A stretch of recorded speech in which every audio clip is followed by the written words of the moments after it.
Anyways, moving on to MotoGP. Oh, nice. All right, we didn't practice this. This was like it was off the all cuff.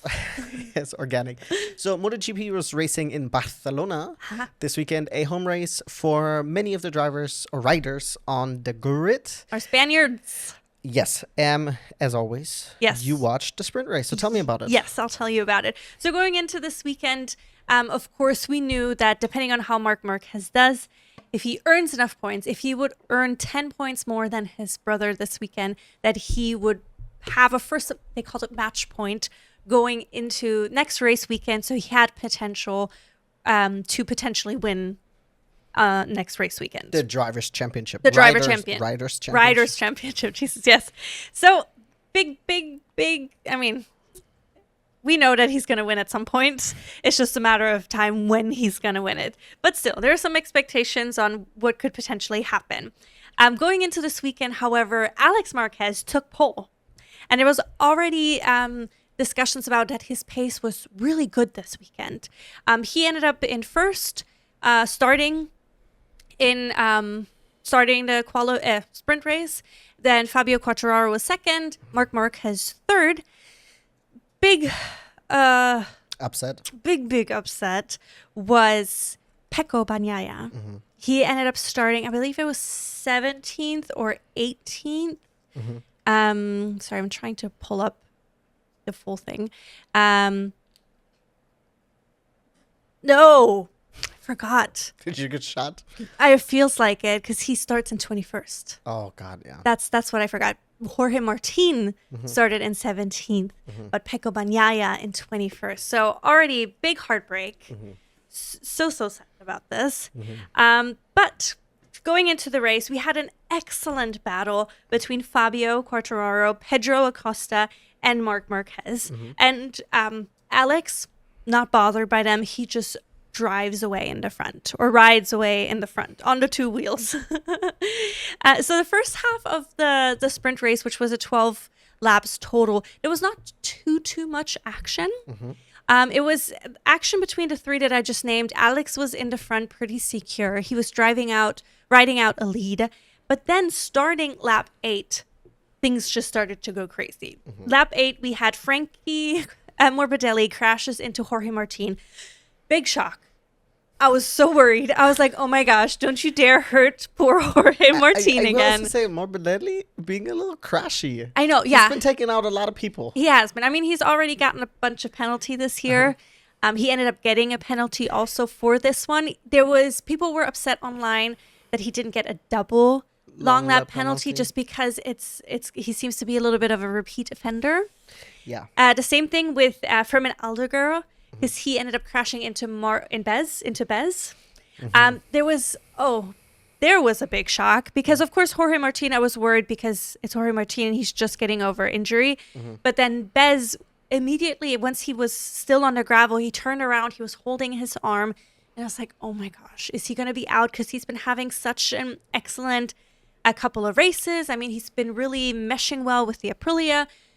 So I was nervous for him. We did get a medical update that he had a contusion in, I think it was his forearm and his hip, but then he ended up being cleared to race for the main Grand Prix. And then also Salvadori ended up retiring his bike. So all three Aprilias out of the sprint race. Big heartache right there.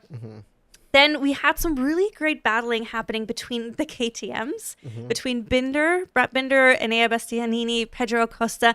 The three of them right back to back to each other, constantly switching positions. Quite aggressive. I'm sure the KTM team was a little, maybe at moments was a little worried because, of course, you don't want to lose any of them because you can get very valuable points right there. Then, with 4 laps to go, Alex Marquez crashes out. I think it was turn 10. He had a lead of like a second and a half almost. It was so heartbreaking. He was so upset about it. It was the same corner, I believe, where Frankie had crashed into Jorge, Fermin Aldeguer had crashed, and then now Alex. And it was so frustrating. 4 laps to go. It's really not that much time. He didn't have anybody directly behind him, but he was just the bike just went away from under him, and it's just such a heartbreak. Mark ended up winning. Fabio Quartararo came in second, and then Fabio on the podium. Di Gianantonio came in third. Happy to say DG Yes. on the podium. Also Quattararo, nothing against him. Oh, yeah. But I like DG. Yeah. He's someone I can pronounce the name now. And And also now he's my favorite. No. And because Mark scored so well with the points, Ducati ended up winning their manufacturers the championship. Constructors Championship, which or manufacturer, if they yeah. call it like that. I don't think anyone was really expecting them not to win Yeah. it, considering that for the first half of the season, essentially P1 and P2 Yeah. was always a Ducati. Yeah. Um, I mean, we really, for the beginning of the season, we had 3 Ducatis always in the front. Firmin Aldiger also scored points quite consistently. That was also before Pecco started dropping off significantly. Exactly, that's what I mean. So yeah. you always had like in the top 5 probably 3 to 4. Yeah. So it's like, well, let's not act surprised. Yeah. Still congratulations to them. Yeah. Now let's get into the main race. Yes. Which that one was, I think it was an okay race. Yeah. I think we've had more exciting races. Yes. But because of the podium and the way it finished, I am very happy. Yes. I think you're a little bit more happy about P1 compared to how happy I am about P3. Oh, I mean... No. Say it with your chest. But let's start from the beginning. Sure. So we had Alex starting from P1. And then we had Quartararo. I think Mark was third. Yeah, so it was Alex, Fabio, Mark. Fabio Quartararo. Yeah. And then Frankie Morbidelli, Pedro Acosta, and then Fabio Di Gianantonio was in sixth. Then right off the get-go, Mark had a phenomenal start. And he actually going into T1, he overtook Alex and was able to also make it stick and hold on to the lead. But he was not able to pull away. No. Alex was sitting right there. And then actually who was also hanging out with them for a hot minute was actually Pedro Acosta. Because most drivers in the top 5, I'm just going to say, riders, sorry, did a medium, whereas Acosta did a medium soft. Yes. So the beginning stage of the race was very essential for him to potentially do overtakes, to take advantage of that soft tire. Because unfortunately, it will drop off later on. Alex was riding, Mark and Alex were both they weren't like pushing insanely. Alex was able to overtake Mark again. And then, however, Alex still didn't start pushing. Yeah. And the commentators were also saying probably Pedro is appreciating them not running through the soft tire immediately, or him running through the soft tire by trying to keep up with them. However, he did ended up falling off. I don't know if it was because the track, the bike setup combination with the tires, but then the one and only, the beast, the man who has a couple of times showed his skills, but every time he's been doing this season, yes, last season he also of course did, but this season, but every time he was like, you can see this shine of what he does best. He has been crashing out. So this weekend, the one and only Enea Bastianini overtook on the junior bike, Pedro Acosta, and finished in P3. And I am so happy for him. What a fantastic result for him. I am I feel over the moon for him. It was overdue, I think. It was a little frustrating because I think last race he had a stint where he was like overtaking bam, bam, bam, and then he dropped the bike again. And that was super frustrating. Especially if you're an Enea Bastianini fan. I mean, especially because he had such a tough start of the season. It took him a while to get maybe accustomed to the bike, used to the bike.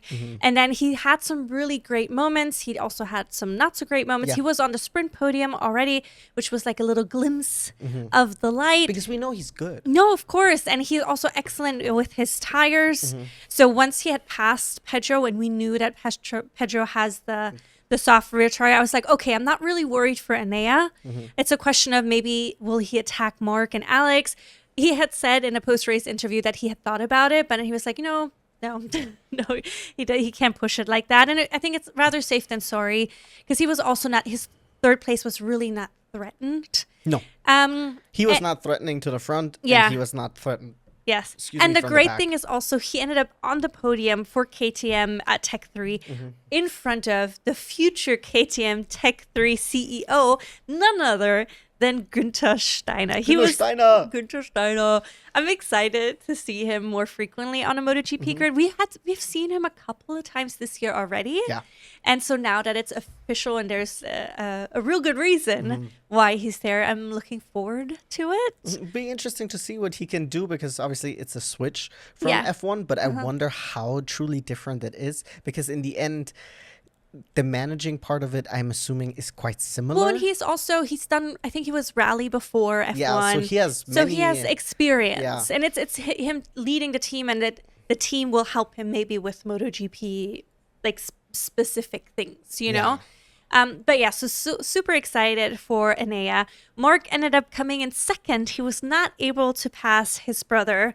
And Alex Marquez took his very first Grand Prix win this year. And I'm so excited for him. Yeah, He did it all by himself. Nobody can say like Mark took it easy on him or whatever. Because he tried. He tried to overtake because let's be real. Mark wouldn't let him just win. Yeah. First of all, but also Alex wouldn't want his brother to let him win. Yeah. Like people who always accuse that, I know that they used to do this in tennis where it's like, oh, Venus is letting Serena win. It's like, no, dude. Why would I give up the opportunity to do something that so little people get the chance to do, right? No. Because if you think about all the people who are on a MotoGP grid, how many are actually winning a race, right?